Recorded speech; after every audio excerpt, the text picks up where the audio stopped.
ಇವಾಗ ನಮ್ಮ ಭೂಮಿ ಮೇಲೆ ಸಮುದ್ರ ಯಾವ ಥರ ಸೃಷ್ಟಿ ಆಯಿತು ಅಂದರೆ, ಭೂಮಿ ಸೃಷ್ಟಿಯಾದಾಗ ಈ ಥರ ಇತ್ತು, ಕೆಂಡದ ಥರ ಪೂರ್ತಿ ಕುದೀತಾ ಅದರಲ್ಲಿ ಎಲ್ಲ ಬೆಂಕಿಯಿಂದ ಅಲ್ಲಿ ಹಬೆ ಬರೋಕ್ಕೆ ಶುರು ಆಯಿತು. ಆ ಹಬೆ ಬರೋಕ್ಕೆ ಶುರುವಾಗಿ ಅದು ಆವಿಯಾಗಿರೋ ನೀರೆಲ್ಲ ತುಂಬಿ ತುಂಬಿ ತುಂಬಿ ಎಲ್ಲ ತುಂಬೋಗಿತ್ತು ಆವಿಯಾಗಿರೋ ನೀರು.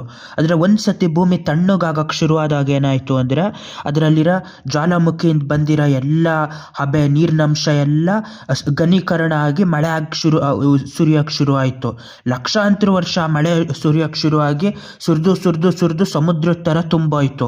ಆಮೇಲೆ ಇನ್ನೂ ಜಾಸ್ತಿ ನೀರು ಯಾವುದಾಗಿಂದ ಬತ್ತು, ಇದು ಆಸ್ಟ್ರಾಯ್ಡ್ ಮತ್ತು ಕಾಮೆಟಿಂದ ಬತ್ತು. ಇದು ಉಲ್ಕೆ ಮತ್ತು ಧೂಮಕೇತುಗಳಿಂದ ಬರೋಕ್ಕೆ ಶುರು ಆಯಿತು. ಉಲ್ಕೆ, ಕ್ಷುದ್ರಗ್ರಹ, ಧೂಮಕೇತು, ಅದು ಎಲ್ಲದರಿಂದನೂ ಬಂದು ಸಮುದ್ರ ಆಗೋಕ್ಕೆ ಶುರು ಆಯಿತು. ಆಮೇಲೆ ವಿಜ್ಞಾನಿಗಳೇನಂತ ನಂಬಿರೋದು ಅಂದರೆ, ಜೀವಿಗಳು ಯಾವಾಗ ಸೃಷ್ಟಿಯಾಗಿದ್ದು ಅಂದರೆ 380 ಕೋಟಿ ವರ್ಷಗಳಿಗೆ ಮುಂಚೆ. 380 ಕೋಟಿ ವರ್ಷಗಳಿಗೆ ಮುಂಚೆ ಬರೀ ಸಮುದ್ರದಲ್ಲ, ಆಳದ ಸಮುದ್ರದಲ್ಲಿ ಜೀವಿಗಳು ಸೃಷ್ಟಿಯಾಯಿತು.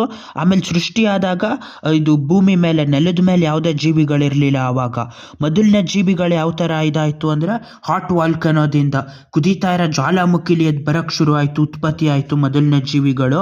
ಆ ಕುದಿಯ ಇದರಲ್ಲಿ ಉತ್ಪತ್ತಿಯಾಗಿರೋ ಜೀವಿಗಳು ಯಾವ ಥರ ಅಂದರೆ, ಕೆಮಿಕಲಿಂದ ಅದು ತಿಂತ ಶಕ್ತಿ ಉತ್ಪಾದನೆ ಮಾಡೋಕ್ಕೆ ಶುರು ಆಯಿತು. ಬರೀ ಕೆಮಿಕಲ್ಗಳಿಂದ ಅದ್ರ ಶಕ್ತಿ ತಗೊಳ್ಳೋಕ್ಕೆ ಶುರು ಆಗಿತ್ತು ಮೊದಲನೇ ಜೀವಿಗಳು.